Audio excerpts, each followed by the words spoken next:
Washington ডিসিতে public safety emergency ঘোষণা করেছেন president Donald Trump. সোমবার হোয়াইট হাউসে এক সংবাদ সম্মেলনে ট্রাম্প জানান, ডিসি পুলিশের নিয়ন্ত্রণ এখন অ্যাটর্নি জেনারেল প্যাম বন্ডির হাতে থাকবে। একই সাথে ডিসির নিরাপত্তায় 800 ন্যাশনাল গার্ড সদস্য মোতায়েনের ঘোষণাও দেন প্রেসিডেন্ট।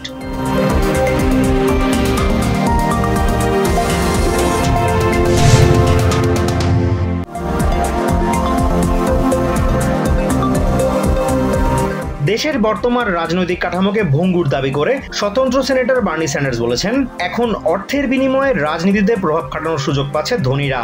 CNN এর বিশেষ সাক্ষাৎকারে নাগরিকদের ন্যূনতম মজুরি বৃদ্ধি, সাশ্রয়ী খরচে উচ্চশিক্ষা ও সার্বজনীন স্বাস্থ্যসেবা নিশ্চিত করার উপর গুরুত্ব দেন তিনি।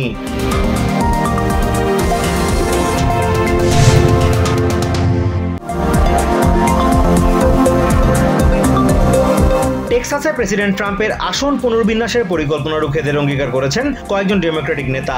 রবিবার গণমাধ্যমে তাদের কঠোর অবস্থানের কথা জানান কংগ্রেসম্যান ভিনসেন্ট গনজালেস, স্টেট আইন প্রণেতা ভেন্টনর জোন্স, সাবেক কংগ্রেসম্যান বেটো ওরোর্ক সহ কয়েকজন। জানান, ট্রাম্পের কাছে মাথা নত করবেন না।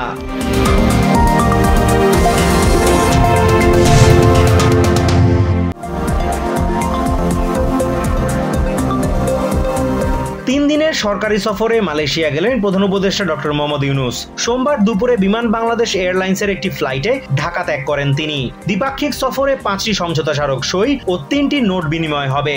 আলোচনায় প্রাধান্য পাবে মালয়েশিয়ায় কর্মী নিয়োগ ও বিনিয়োগ।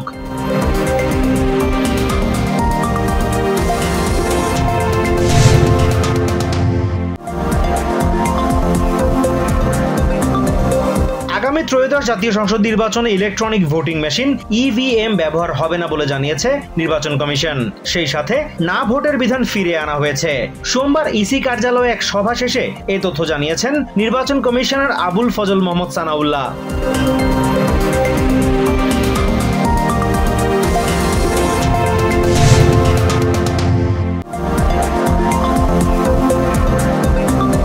গণ অভ্যুত্থানের রাজধানীর চানখারপুলে স্কুল শিক্ষার্থী আনাস সহ 6 জনকে হত্যার বিচার শুরু হয়েছে।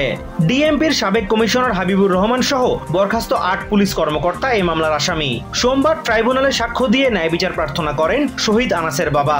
ট্রাইব্যুনালে বিভিন্ন প্রমাণ জমা দেন চিফ প্রসিকিউটর।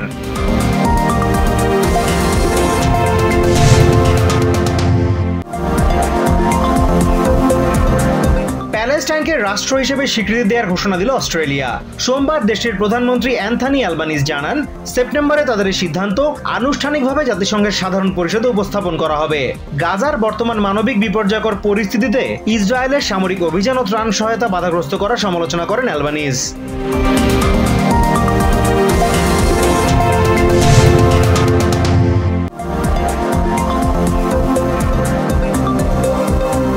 গাজায় ইসরায়েলের হামলায় আল জাজিরার 5 সংবাদকর্মী নিহত হয়েছেন। কাতার ভিত্তিক গণমাধ্যমটির আরবি প্রতিবেদক আনাস আল শরীফ উত্তর গাজা থেকে রিপোর্ট করতেন। নিহত অন্য 4 জন হলেন প্রতিবেদক মোহাম্মদ কুরেইকে, ক্যামেরাম্যান ইব্রাহিম জাহের, মোহাম্মদ নুফাল এবং মোমেন আলিওয়া।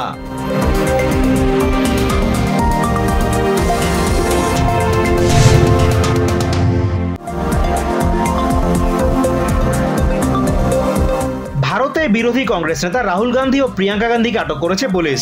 সোমবার রাজধানী দিল্লিতে পার্লামেন্ট ভবন থেকে নির্বাচন কমিশনের কার্যালয়ের দিকে মিছিল থেকে তাদের আটক করা হয়। বিজেপির সঙ্গে নির্বাচন কমিশনের আঁতাতের অভিযোগ তুলে বিক্ষোভের ডাক দেয় বিরোধী ইন্ডিয়া জোট।